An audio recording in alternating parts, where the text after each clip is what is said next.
Hello, I'm Adia from 4C STEM Club, and today we're here at one of Buffalo Grove's prairies, and we have Prairie Guardian Mr. Jeff Wise talking about this prairie and prairies in general. Thank you for giving us your valuable time, Mr. Jeff. It's my pleasure, Adia. So the first question I have for you today is, what is a prairie? Illinois is known as the Prairie State, and 150 years ago there were millions of acres of prairies across Illinois. A prairie is a natural area that has few, if any, trees. So in Illinois, frequent fires set by the Native Americans and lightning strikes caused fires that burned the land. And so it was managed in that way to become prairies. And for thousands of years, areas that are dominated by grass and certain native wildflowers grew up and became these prairies across the state of Illinois and the Midwest. In this prairie, this is called a black soil prairie, which means that there's not as many grasses, they don't get as tall as other prairies, but it's very, very rich, has many, many species of plants. And so that's the kind of prairie that we have here in Buffalo Grove, and I'm happy to answer any other questions you have about this place. Of course. So another question is, what is the history behind this prairie? Okay. This prairie is located, as you can see, alongside Lake Cook Road in the background there. And it's in Buffalo Grove, also along the Metra train tracks. It's a small prairie, and it is part of what was once a much larger prairie. In the 1970s, the state of Illinois conducted a survey to see how much prairie was actually left in the state. And they found that at that point there was only 2,700 acres left out of more than 20 million acres from pre-pioneer days. This little patch was left behind because it's next to the train tracks and under the ComEd power lines. So it was not developed, and it's one of those rare places that has never been plowed. That makes this a remnant prairie and a very special place. Some of those 2,700 acres that I mentioned earlier. But as I said, it was once part of a much larger prairie, and what happened over the years is that the Lake Cook Road overpass was put in the 1970s. The land was raised all around to create these industrial buildings on both sides of the tracks, and when that was done, the prairie was plowed up and destroyed. So that leaves us now with just 10 acres of prairie that constitute Buffalo Grove Prairie. And this area has survived a lot of threats and survives because ComEd and the village in Buffalo Grove have protected it, and because our group, the Buffalo Grove Prairie Guardians, works on it. We've worked on it for 36 years to try to protect and preserve what's left of this little bit of prairie. Thank you. So the next question I have is, if we did not have prairies, what would be the environmental challenge?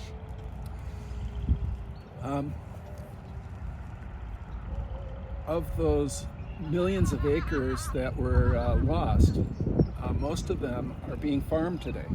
So those prairies created the deepest, richest farmland in the whole world, and Illinois and the other prairie states are blessed with that resource. But that resource is being lost in many farms across the area because of poor farming practices, erosion, and loss of fertility of the soil. The value of prairies is that those plants send down very deep root systems to protect and to build soil. And so many people have now engaged in trying to recreate prairie in order to get those important benefits of having plants, building rich soil, storing carbon underground in those deep root systems, and providing habitats to the animals and birds and insects that were once part of the prairie. Thank you. So, my next question is, what is the importance of prairies in an ecosystem? Okay. I think I just mentioned some of the importance of prairies in terms of storing carbon, providing wildlife habitat, and enjoyment for visitors. This place lights up with wildflowers in the springtime, and it's just a delight to go and visit. I think it's very unique, and we have more than 250 species of native plants growing right here in this little patch of prairie, and it is some of the richest remaining nature that we have left in our state. So another question is, how can the community get involved? Okay. Why don't we step over to the sign and we'll continue this discussion over there. Okay. So to answer how the community can get involved, what I'd like to do is point out that the group that I lead, the Buffalo Grove Prairie Guardians, has been doing prairie restoration at this very place now for 36 years. And the work was started by this woman, Bev Hansen, all those years ago. Bev was the steward here for 26 years.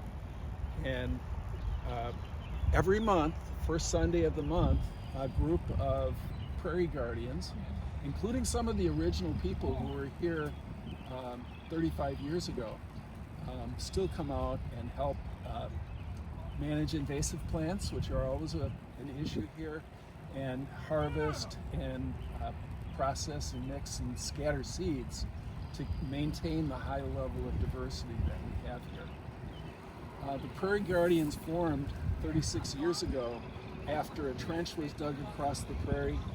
A group of 75 people came out on a weekend day, and they placed the plants back and replanted the plants over the trench that had been dug across the prairie. And out of that came a tradition where every month the Prairie Guardians meet and continue that work that was started back in 1989. I've been the steward here now for 7 years, and we always welcome new Prairie Guardians to join us. We meet at the first Sunday of every month, 9 to noon. And if anybody's interested, please get in touch with me, and I'll be happy to add you to our contact list and welcome you out to the prairie. Thank you so much for all the valuable time you gave to us today and all this information. It was super interesting, and thank you. It's always a pleasure talking to you, Anya.